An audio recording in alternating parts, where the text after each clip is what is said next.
All right, welcome back. Today we're going to transpose a chord progression, and I'm going to jump right into it. And I've chosen a very, very popular chord progression. That is the 1-5-6-4 chord progression. And we're going to play it in the key of C in our original chord progression, and then we're going to transpose it to the key of A, for example, purposes. So C, G, A minor, and F. Very popular chord progression. So what are the first things you need to do to transpose a song or chord progressions? Well, number one, you have to understand the major and minor chords in all keys. This is because when you go to transpose the song, it's not going to have the same chords. Now, the chords will be mathematically the same distance from one another, same intervals, but they're going to be different chords because they're going to be in a different key. So that's number one.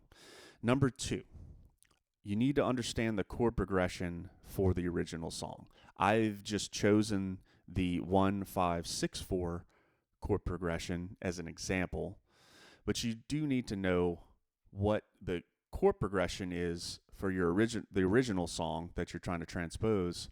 And specifically, you need to understand the Roman numeral pattern, if you will, of the original song, because that's going to be key. That's going to be key in this.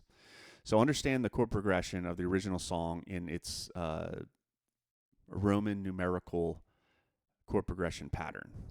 Now, once you know those two things, the third thing you need to understand is what key do you want to transpose the original song to?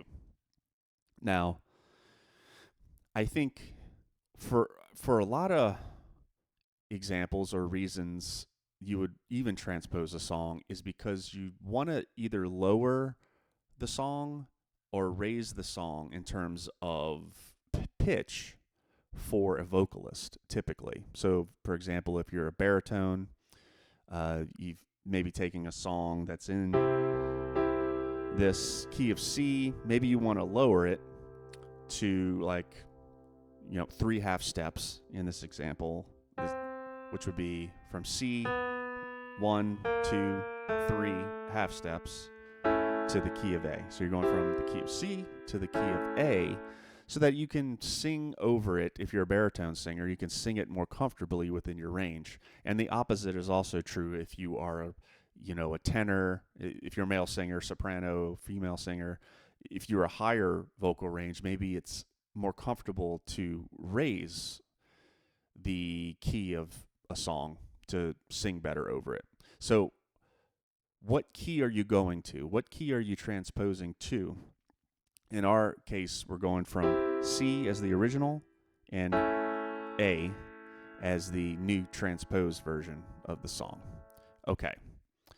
Now, the fourth step is to take the Roman numeric pattern of the chord progression, the same Roman numerical pattern. In this case, we've got our 1, 5, 6, 4 pattern. Now, we're going to take that same exact Roman numerical pattern, but we're going to implement it to the key of A, which basically means our first chord is going to be A, not C, okay, which would be the root. Then we're going to go to 5, so that would be E, then to the 6 chord in the key of A, which is going to be F sharp minor, and then lastly, the 4 chord in the key of A, which is going to be D. So essentially, we've taken that C, the key of C pattern, and we turned it to the key of A pattern. So now it has turned into 1, 5, 6, 4, because it is now in the key of A. So, quick tip, if you are kind of struggling with this concept of Roman numerical chord progression patterns and how, like, what chord to play for a 5 chord and a 6 chord and all that good stuff, if you look up the circle of fifths, which I will make a video on pretty soon here because it's so important to understand the circle of fifths, but you can go online and a lot of these resources will show you exactly what the 1 chord is or the 5 chord or the 4 chord or whatever in a certain key. If you just click on it, and it will show you, it will also show you how many sharps or flats you would have in that key. So just a real quick tip if you're just struggling with this concept of Roman numerical chord progression patterns. So that's essentially it. So let's run down the steps real quick. Number 1, you got to know major and minor chords. There's no getting around this. 2, understand the chord progression of the original song in Roman numerical pattern, if you will. That's probably a better way to say that, but basically the Roman numerical chord progression of the original song you're trying to transpose. The third thing is understand the key that you want to transpose the song to. And then fourth, and lastly, the fourth step is to take that Roman numerical chord progression pattern and just move it to your new chosen key. And voila, you have transposed a chord progression, and hopefully you can do the same with the entire song. So essentially, in review, we went from this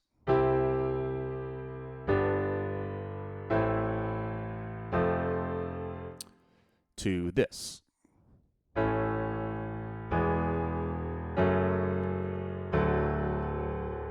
So we went from C to A, the key of C to the key of A, using the 1, 5, 6, 4 chord progression. So that's it. That's transposing chord progressions, songs, all of the above. And if you've enjoyed what you've watched, please like and subscribe. Leave a comment if you would. I'm going to go into more detail with transposing chord progressions, and then also go a little bit further into the major minor chords, also diminished and augmented and dominant chord, all those great chords that make music great. But that's pretty much it. I appreciate watching, and until next time, have fun, make music. I'll see you again.